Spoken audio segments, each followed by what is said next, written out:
నమస్కారం, వార్తలకు స్వాగతం. ముందుగా ముఖ్యాంశాలు. వైఎస్ షర్మిల ప్రెస్ మీట్, ఇరు పార్టీలపై ఫైర్.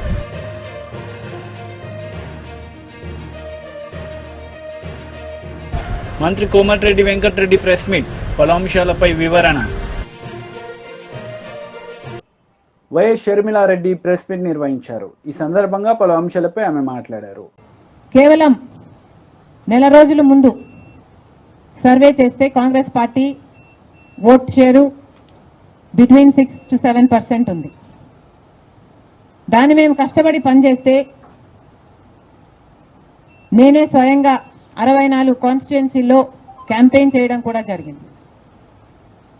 వీటన్నిటితో కనీసం 8% దాటుతుంది అని కాంగ్రెస్ పార్టీ ధీమాగా ఉంటే అది కూడా జరగలేదు. కారణం ఏమిటి అంటే ప్రజలు చాలా డిసిసివ్గా వాళ్ళ ఓటు వేస్ట్ కాకూడదు, ప్రభుత్వం ఎలాగైనా మారాలి, మేము మార్చాలి అన్న డిసిషన్ తీసుకున్నారు. కాబట్టే ప్రజలు కాంగ్రెస్ పార్టీకి కూడా ఓటు వేయడానికి ఆలోచన చేయడం జరిగింది.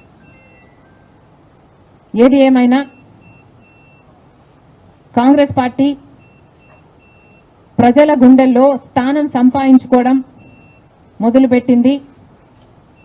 ఇది ఇలాగే అంచెలంచెలుగా పెరుగుతూ పోతుంది.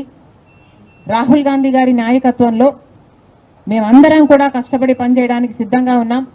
అటు కేంద్రంలోనైనా ఇటు రాష్ట్రంలోనైనా కాంగ్రెస్ పార్టీకి మంచి భవిష్యత్తు ఉంటుందని 2029 కల్లా మేము ఒక మంచి పొజిషన్లోకి రాగలమని నమ్మకం మా అందరికీ ఉంది. ఈరోజు చంద్రబాబు గారు ముఖ్యమంత్రి ప్రజల తీర్పును గౌరవిస్తూ ఆయనకు మరొకసారి శుభాకాంక్షలు తెలియజేస్తుంది కాంగ్రెస్ పార్టీ. అలాగే చంద్రబాబు గారికి మరొకసారి గుర్తు చేస్తుంది కాంగ్రెస్ పార్టీ మన రాష్ట్రానికి రావాల్సిన ప్రత్యేక హోదా. ప్రత్యేక హోదా అన్నది ఆంధ్ర రాష్ట్ర ప్రజల ఊపిరి. 10 సంవత్సరాలుగా మోడీ గారు బీజేపీ పార్టీ ప్రత్యేక హోదా విషయంలో ఆంధ్ర రాష్ట్రాన్ని ఆంధ్ర ప్రజలను మోసమే చేశారు. 10 సంవత్సరాల క్రితము ఎలక్షన్లకు ముందు మోడీ గారు వచ్చినప్పుడు 10 సంవత్సరాల ప్రత్యేక హోదా ఇస్తాము అని తిరుపతిలో మాట ఇవ్వడం జరిగింది మోడీ గారు. అప్పుడు చంద్రబాబు గారు చెప్పిన మాట 10 సంవత్సరాలు సరిపోదు, 15 సంవత్సరాలు కావాలి అన్నారు అదే సభలో. కానీ 10 సంవత్సరాలు గడిచిపోయినా కూడా ఈ రోజు వరకు కూడా బీజేపీ పార్టీ ఆ మాటను నిలబెట్టుకోలేదు. కానీ ఇప్పుడు చంద్రబాబు గారు మద్దతు ఇస్తున్నారు కాబట్టే బీజేపీ పార్టీ అధికారంలో నిలబడింది. ఈ విషయం మోడీ గారు గుర్తుపెట్టుకోవాలి. ఎందుకంటే ఈరోజు ఆంధ్ర రాష్ట్ర ప్రజల ఎన్నుకున్న ఎంపీలు కనుక బీజేపీ పార్టీకి చంద్రబాబు గారు మద్దతు ఇవ్వకపోయి ఉంటే అసలు బీజేపీ పార్టీ అధికారంలో ఉండే ప్రసక్తే లేదు. ఈరోజు బీజేపీ పార్టీ అధికారంలో ఉంది అంటే దానికి కారణం ఆంధ్ర రాష్ట్ర ప్రజలు అని మోడీ ఇప్పటికైనా గమనించాలి. చంద్రబాబు గారికి మరొకసారి గుర్తు చేస్తున్నాం. చంద్రబాబు గారు బీజేపీ పార్టీతో ఎలక్షన్లకు ముందు పొత్తు పెట్టుకుంటున్నప్పుడే కాంగ్రెస్ పార్టీ పదే పదే చెప్పడం జరిగింది, ఒక్క మాటైనా తీసుకోకుండా, కండిషనల్ సపోర్ట్ అయినా మీరు ఎక్స్టెండ్ చేయకుండా, మీరు బేషరతుగా స్పెషల్ స్టేటస్ అన్న కండిషన్ పెట్టకుండానే మీరు బీజేపీ పార్టీకి ఎందుకు అలయన్స్ పెట్టుకున్నారు చంద్రబాబు గారు అని అప్పుడు ప్రశ్నించడం జరిగింది. ఇప్పుడు మళ్ళీ బీజేపీ పార్టీ చంద్రబాబు గారిని డిమాండ్ చేస్తుంది. ఇప్పుడు మళ్ళీ కాంగ్రెస్ పార్టీ చంద్రబాబు గారిని డిమాండ్ చేస్తుంది. బికాస్ మీరిచ్చిన ఎంపీల వల్ల ఆంధ్ర రాష్ట్ర ప్రజలు ఎన్నికైన ఎంపీలను మీరు బీజేపీ పార్టీకి ఇచ్చారు కాబట్టే ఈరోజు బీజేపీ పార్టీ అధికారంలో ఉంది. కాబట్టి చంద్రబాబు గారు ఈ విషయాన్ని గుర్తుపెట్టుకొని ఇప్పటికైనా ఇప్పటికైనా మొండి పట్టైనా సరే స్పెషల్ స్టేటస్ అన్నది ఆంధ్ర రాష్ట్రానికి అవసరం కాబట్టి ఇప్పటికైనా స్పెషల్ స్టేటస్ మీద చంద్రబాబు గారు సీరియస్గా వర్క్ చేసి ఇది సాధించుకు రావాలి అని కాంగ్రెస్ పార్టీ ఆంధ్ర రాష్ట్ర ప్రజల తరఫున డిమాండ్ చేయడం జరుగుతుంది. ఒక స్పెషల్ స్టేటసే కాదు, పోలవరం ప్రాజెక్టు కూడా ఉంది. పోలవరం ప్రాజెక్టుకు చంద్రబాబు గారు 2 రోజుల క్రితం వెళ్ళడం జరిగింది.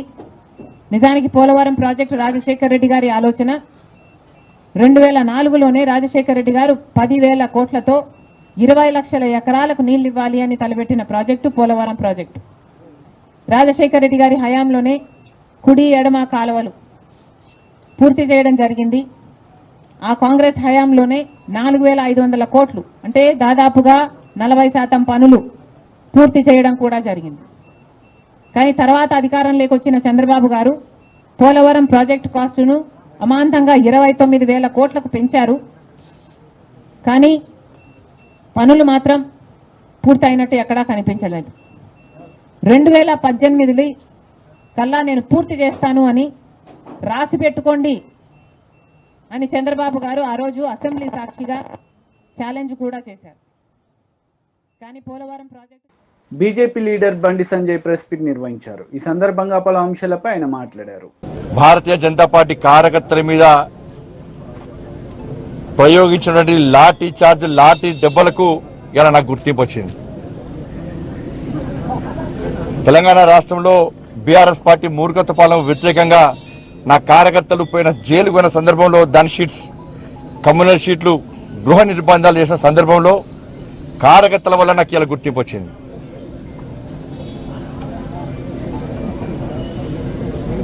వాళ్ళ అనేక మంది నాయకులు కార్యకర్తలు ఇలా ప్రజా సంగ్రామ యాత్ర చేపడుతుంటే దాదాపు 150 రోజుల పాటు వాళ్ళ కుటుంబాలకు దూరమై వాళ్ళ సొంత పనులు పక్కబెట్టి మోడీ గారి యొక్క ఆశీర్వాదంతో మా జేపీ నడ్డా గారి యొక్క ఆదేశం మేరకు మేము తెలంగాణ రాష్ట్రంలో నిర్వహించిన ప్రజా సంగ్రామ యాత్రలో నా అడుగులో అడిగేసి వాళ్ళ నాకు చేదోడు వాదోడు ఉన్నటువంటి ప్రజా సంగ్రామ యాత్రలో పాల్గొన్నటువంటి కార్యకర్తల యొక్క కష్టమే వాటి వల్లనే నాకు ఈరోజు ఈ బాధ్యత గుర్తింపు వచ్చింది. అందుకే ఇది కార్యకర్తలకు అంకితం. ఈ బాధ్యత కూడా ఈ పదవి కూడా కార్యకర్తలకు అంకితం. ఆ రోజు కార్యకర్తలు అంత అగ్రెసివ్గా కొట్టాడుకుంటే, కార్యకర్తలు జైలుకు పోకుంటే, కార్యకర్తలు లాఠీ దెబ్బలు తినకుంటే, కార్యకర్తలు రౌడీ షీట్లు భరించకుంటే ఈరోజు వాస్తవానికి గుర్తింపు నాకు వచ్చేది కాదు. కాబట్టి కార్యకర్తల యొక్క కష్టార్జితం వల్లనే ఈరోజు నాకు ఈ గుర్తింపు వచ్చింది. కాబట్టి ఈ బాధ్యతను ఏదో పదవులు అనుభవించడానికో డబ్బులు సంపాదించుకోవడానికో అక్రమంగా సంపాదించుకోవడానికో కాదు, దేశ రక్షణ కోసం, ధర్మ రక్షణ కోసం, సమాజ సంఘటితం కోసం తెలంగాణ రాష్ట్ర ఏర్పాటు సమయంలో అసూలు బాసినటువంటి ఆ అమరవీరుల త్యాగాలను స్మరించుకుంటూ ఆ ఉద్యమకారుల యొక్క స్ఫూర్తిగా తీసుకుంటూ తెలంగాణ రాష్ట్రానికి నిధులు తీసుకురావడం, నన్ను కష్టపడి అంత భారీ మెజార్టీతో గెలిపించడం, ఈ కరీంనగర్ నియోజకవర్గ ప్రజల యొక్క విశ్వాసాన్ని వమ్మియకుండా రాజకీయాలకు అతీతంగా కరీంనగర్ పార్లమెంటు నియోజకవర్గానికి నిధులు తీసుకురావడానికే, ఈ కరీంనగర్ పార్లమెంట్ నియోజకవర్గాన్ని అభివృద్ధి చేయడానికే ఈ కేంద్ర మంత్రి బాధ్యతను వినియోగిస్తా తప్ప వేరే రకంగా దీన్ని దుర్వినియోగం చేసే ప్రసక్తి లేదు. ఒక కమిట్మెంట్తో పనిచేసే కార్యకర్త నేను, సిద్ధాంతం కోసం నమ్మిన సిద్ధాంతం కోసం పనిచేసే కార్యకర్త నేను, పార్టీ కోసం, పార్టీ అభివృద్ధి కోసం పనిచేసేటువంటి కార్యకర్త నేను. ఇవన్నిటి గుర్తించిన తర్వాతనే ఇలా కేంద్ర జాతీయ నాయకత్వం ఒక మంచి అవకాశాన్ని ఇచ్చింది. కాబట్టి కేంద్ర మోడీ గారి ప్రభుత్వం, మోడీ గారి నాయకత్వంలో వారు ఏది ఆదేశించినా వారి నేతృత్వంలో తప్పకుండా నేను ముందుకు సాగుతా. కరీంనగర్ అభివృద్ధిలో తప్పకుండా ఎక్కువ శ్రమించి పనిచేస్తా. ప్రజలకు అందుబాటులో ఉంటూ, కార్యకర్తలను కాపాడుకుంటూ నా వంతు తప్పకుండా అభివృద్ధికి సహకరిస్తా అని చెప్పి ఈ సందర్భంగా తెలియజేస్తూ, ఎన్నికల వరకు మాత్రమే రాజకీయాలు, ఎన్నికల తర్వాత అందరూ శాసనసభ్యులు కానీ అన్ని పార్టీల నాయకులను కార్యకర్తలను కలుపుకొని ముందుగా ప్రయత్నం చేస్తా అని చెప్పి ఈ సందర్భంగా విజ్ఞప్తి చేస్తూ రేపు కేంద్ర బొగ్గు గనుల శాఖ మంత్రి శ్రీ జి కిషన్ రెడ్డి గారు కేబినెట్ మంత్రిగా బాధ్యతలు చేపట్టి మొట్టమొదటిసారి రేపు భాగ్యనగరానికి వస్తున్నారు. వారికి స్వాగతం పలకడానికి తెలంగాణ సెల్యూట్ పేరుతోని భారతీయ జనతా పార్టీ రాష్ట్ర శాఖ నిర్వహిస్తున్న కార్యక్రమాన్ని, తెలంగాణకు వందనం పేరుతోని భారతీయ జనతా పార్టీ రాష్ట్ర శాఖ నిర్వహిస్తున్న కార్యక్రమాన్ని పూర్తిగా విజయవంతం చేయాల్సిందిగా తెలంగాణ రాష్ట్రంలోని కార్యకర్తలందరికీ విజ్ఞప్తి చేస్తూ రేపు పెద్ద ఎత్తున స్వచ్ఛందంగా బేగంపేట విమానాశ్రయానికి తరలి రావాల్సిందిగా అందరికీ విజ్ఞప్తి చేస్తున్నాను. ఇంత మంచి అవకాశం కల్పించినటువంటి కరీంనగర్ నియోజకవర్గంలోని ఓటర్ మహాశయులకు, మా కార్యకర్తలకు, నాయకులకు, రాష్ట్ర నాయకత్వానికి, జాతీయ నాయకత్వానికి శిరస్సు వంచి హృదయపూర్వక వినమ్రపూర్వక ధన్యవాదాలు తెలియజేస్తున్నాను. కాంగ్రెస్ నేతలు మీడియా సమావేశం నిర్వహించారు. ఈ సందర్భంగా పలు అంశాలపై వారు మాట్లాడారు. కన్యాకుమారి నుండి కాశ్మీర్ వరకు చేసిన పాదయాత్ర, కొన్ని వేల కిలోమీటర్ల పాదయాత్ర ఈ దేశం సమగ్రత కోసం, ఏకత కోసం, అన్ని ప్రాంతాలు, మతాలు, కులాలు ఏకం కావడం కోసం ఎంతో దోహదపడింది. 10 ఏళ్లుగా అధికారం నుండి మొన్న కూడా శ్రీరాముణ్ణి, హనుమంతుణ్ణి అడ్డం పెట్టుకొని మత విద్వేషాలు రెచ్చగొట్టి 10 ఏళ్లు చేసిన ఘనకీర్తి ఏమీ లేకపోయినా, చెప్పుకోవడానికి తునక మచ్చాన లేకపోయినా, మళ్ళీ దేవుడి పేరిట, అక్షంతల పేరిట, మతాల పేరిట ప్రజలను రెచ్చగొట్టి మళ్ళీ మూడోసారి అధికారంలోకి వచ్చిన మోడీ యొక్క అధికార దాహం ఏ రకమైందో మనందరూ తెలుసు. అధికారమే పరమధ్యేయంగా ముందుకెళ్తున్న మోడీ ఒకవైపు, ప్రాణాలు, ఆస్తులు, పదవులు త్యాగం చేసినటువంటి గాంధీ కుటుంబం ఒకవైపు. ఇలా బోటాపట్టం అధికారం రాకపోవచ్చు, కానీ ఈ దేశం యావత్తు ఎదురు చూస్తున్నటువంటి భవిష్యత్తు ఎవరు అంటే అది రాహుల్ గాంధీ అని చెప్పక తప్పదు.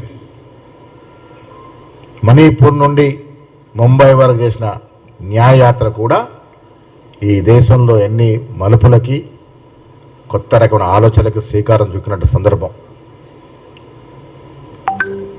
ఈ దేశం కోరుకున్నటువంటి అఖండత, ఏకత, లౌకికవాదం, నిజమైన ప్రజాస్వామ్యం ఇవన్నీ ప్రజ్వరిల్లాలంటే మళ్ళీ రాహుల్ గాంధీ గారి నేతృత్వంలో ముందుకు పోవాల్సిన అవసరం. అన్ని త్యాగం చేసిన మహనీయుడి జన్మదినోత్సవం పురస్కరించుకొని వారికి అభినందనలు, శుభాకాంక్షలు. భగవంతుడు వారికి ఆయురారోగ్యాలు ఇచ్చి ఈ దేశం నడపడానికి అవసరమైనటువంటి సకల దీవెనలు వారికి ఇవ్వాలని, వారి నేతృత్వం ఈ దేశం భవిష్యత్తు పోసుకోవాలని మంత్రి కోమటిరెడ్డి వెంకటరెడ్డి ప్రెస్ మీట్ నిర్వహించారు. ఈ సందర్భంగా పలు అంశాలపై ఆయన మాట్లాడారు.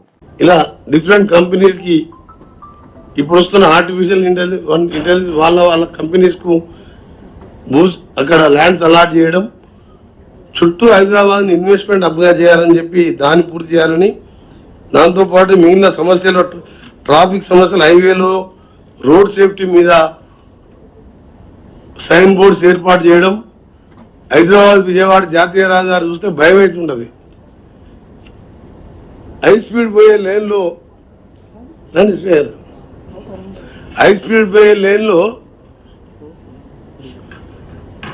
లారీలు ఓవర్లోడ్ ట్రక్స్ పోతుంటాయి, లెఫ్ట్కి వెళ్ళి కారు పోతుంటుంది. Actual high speed left first లేన్లో ఉండాలి, అంటే చిన్నది. సడన్గా లారీ రోడ్ లెఫ్ట్కి వస్తుంది, ఆ టైంకు కార్ రోడ్ లెఫ్ట్కి వచ్చి లారీ కింద పోతుంది. ఈవెన్ అలాంటి యాక్సిడెంట్ రోజు చూస్తుంటాం మేము. ఆ సైన్ బోర్డ్స్ ఏర్పాటు చేయడం, మన దగ్గర ఉన్న సిఎస్ఆర్ ఫండ్స్ కానీ కొన్ని కంపెనీల ద్వారా, లేకపోతే రోడ్ సేఫ్టీ ఫండ్స్ ఉంటాయి. దాని మీద ముందుగా హైదరాబాద్ విజయవాడ రోడ్తో పాటు హైదరాబాద్ బెంగళూరు, హైదరాబాద్ నాగ్పూర్ హైవే ఈ రోడ్ చేసుకుంటూ స్టేట్ రోడ్స్ని ఎన్ని కన్వర్ట్ చేసుకోవాలి, ఎక్కువ కేంద్రంకి వెళ్ళి ఏ విధంగా దాన్ని హైవేస్ మార్చుకోవాలి. రాష్ట్రంలో ఉన్న ఇప్పటికే చిన్న చిన్న కాంట్రాక్ట్ సంబంధించి కొన్ని డ్యూస్ ఉన్నాయి, అవన్నీ కూడా క్లియర్ చేసి ఈ వర్షాకాలం రాకముందే రోడ్స్ అన్ని కూడా మెయింటైన్ చేయాలని, మొత్తం కూడా వచ్చే సంవత్సరం నాటికి జాతీయ రహదారులు దాదాపు 4,983 కిలోమీటర్లు ఉన్నది మనకు. ఇంకొక విషయం ముఖ్యమైనది, మన హైదరాబాద్ విజయవాడ రోడ్ అనగానే గడ్కరీ గారు ఒకటే అంటారు, ఆ రోడ్ పేరు చెప్పేది the road name is death road అంటారు ఆయన. జిఎంఆర్ వాళ్ళు 6 లేన్ 2022లో చేసేది ఉండే, కావాలని తప్పుడు సాకులు పెట్టి కోర్టుకు పోయి కట్టే టోల్ ట్యాక్స్ కట్టకుండా ఎస్క్రూ అకౌంట్లో పెట్టి 2 రాష్ట్రాలు ఏర్పడ్డాయి. ట్రాఫిక్ తగ్గిందని 2 రాష్ట్రాలు ఏర్పాటు పెడితే ట్రాఫిక్ పెరుగుతుంది. ఆఖరి గడ్కరీ గారు నేను పార్లమెంట్లో 6 సార్లు రైజ్ చేసిన, సరే ఇది 22లో చేయకపోగా ల్యాండ్ ఎక్విజిషన్ చేసి ఉన్నది, 2 సైడ్స్ లైన్స్ కూడా ఎలక్ట్రిసిటీ లైన్స్ కూడా షిఫ్ట్ చేసినాం. జస్ట్ ఆయన 22లో యాజ్ పర్ అగ్రిమెంట్ చేయాలి, 25 వరకు ఆయనకు ఉంటుంది టోల్ రోడ్. ఆయన ఏమంటే నాకు నష్టం వచ్చింది, నాకు ఇంకో 10 ఏళ్ళు అదనంగా ఇస్తారంటే చేస్తా, లేకపోతే చేయంటాడు. ఎన్నిసార్లు చెప్పినా మినిస్టర్ గారు కోర్టుకు పోతాడు సపరేట్ టెండర్ పిలుద్దామంటే. ఆఖరికి 17 బ్లాక్ స్పాట్ గుర్తించి టెండర్ పెట్టిస్తే 2 సార్లు కోర్టుకు పోయి 2 సార్లు ఆపించిండు.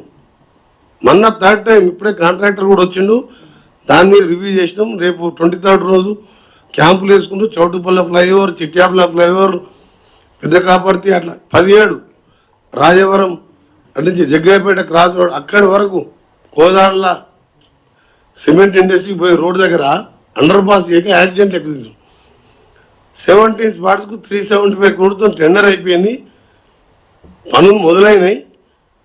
ఒక చౌటుప్పల్ చిట్యాల పెద్ద ఫ్లైఓవర్ ఉంది కాబట్టి 23rd రోజు నేను నార్మల్గా కొబ్బరిగా పూజ స్టార్ట్ చేసి వర్క్ స్టార్ట్ చేస్తున్నాం. టెండర్ ప్రాసెస్ కంప్లీట్ చేసినాం. ఈసారి కూడా కోర్టు పోదామని చూసిన ఆయన. దాంతోపాటు డిసెంబర్ లోపు 6 లేన్గా విజయవాడ రోడ్డు మారవాలన్నదే లక్ష్యం. అవసరం ఉంటే పక్క రాష్ట్ర ముఖ్యమంత్రి మా ముఖ్యమంత్రి వైసీపీ లీడర్ మీడియా సమావేశం నిర్వహించారు. ఈ సందర్భంగా పలు అంశాలపై ఆయన మాట్లాడారు.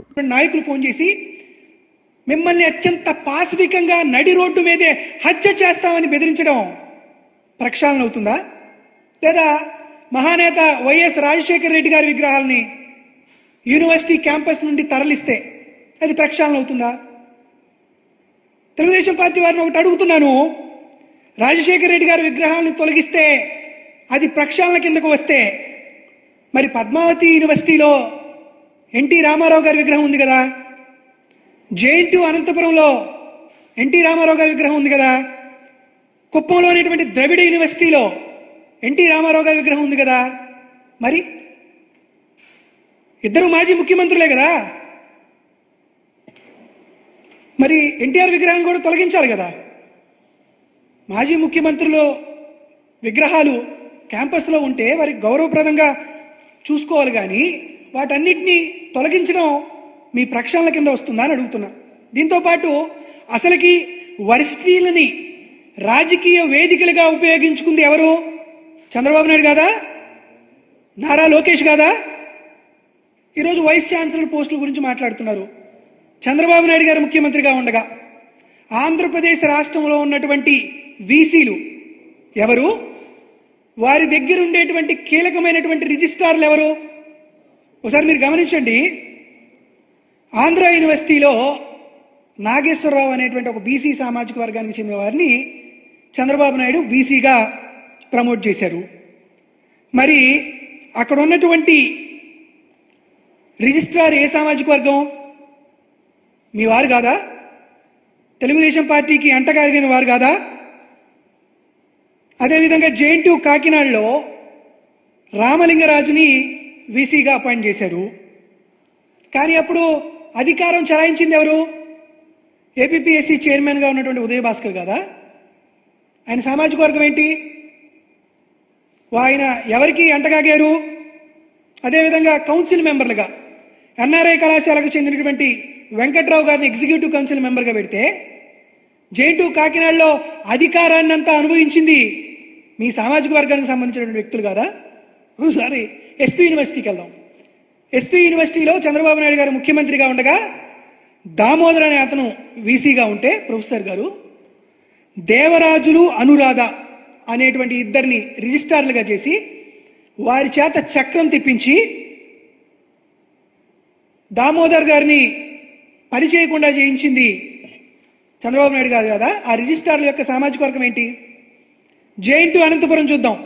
పేరుకు మాత్రం ఒక ముస్లింని వైస్ ఛాన్సలర్గా పదవి ఇచ్చారు, కానీ అక్కడ కృష్ణయ్య అని ఒక బలమైనటువంటి మీ సామాజిక బీఆర్ఎస్ లీడర్ మీడియా సమావేశం నిర్వహించారు. ఈ సందర్భంగా పలు అంశాలపై ఆయన మాట్లాడారు. జనవరి ఫిబ్రవరిలోనే వాళ్ళు ఒక కాఫర్ డ్యామ్ లాంటిది కట్టేసి ఆ 7వ బ్లాక్లో కుంగిపోయినటువంటి పిల్లర్లను రిపేర్ చేసి వాళ్ళు వాడుకలోకి తీసుకొచ్చేటటువంటి నీళ్లు నింపి కన్నపల్లి పంప్ హౌస్ నుంచి ఎత్తిపోసే పరిస్థితులు ఉండే.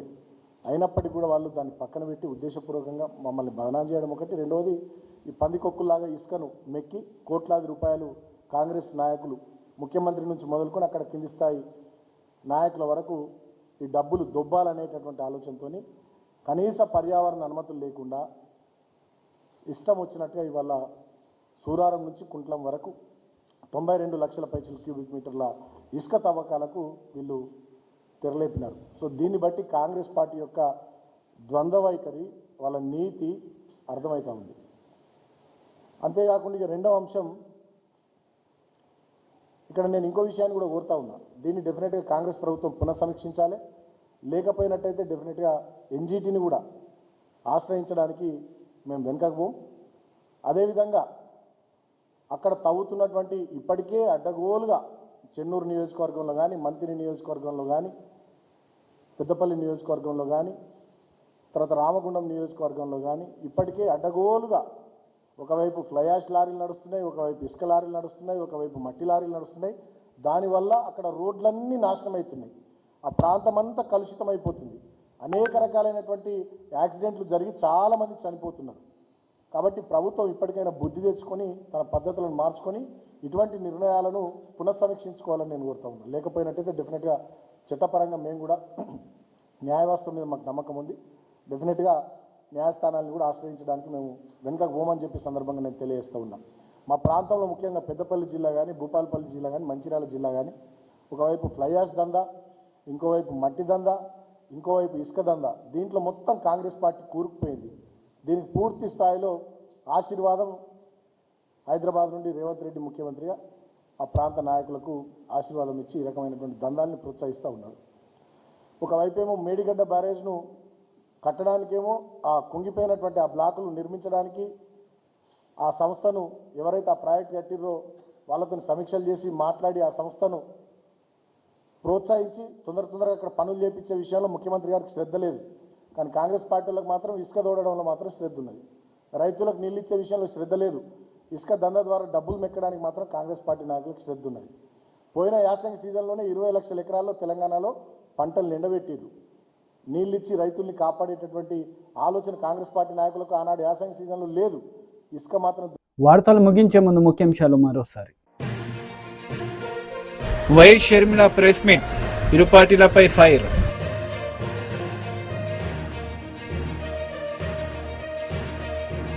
మంత్రి కోమటిరెడ్డి వెంకటరెడ్డి ప్రెస్ మీట్, పలు అంశాలపై వివరణ.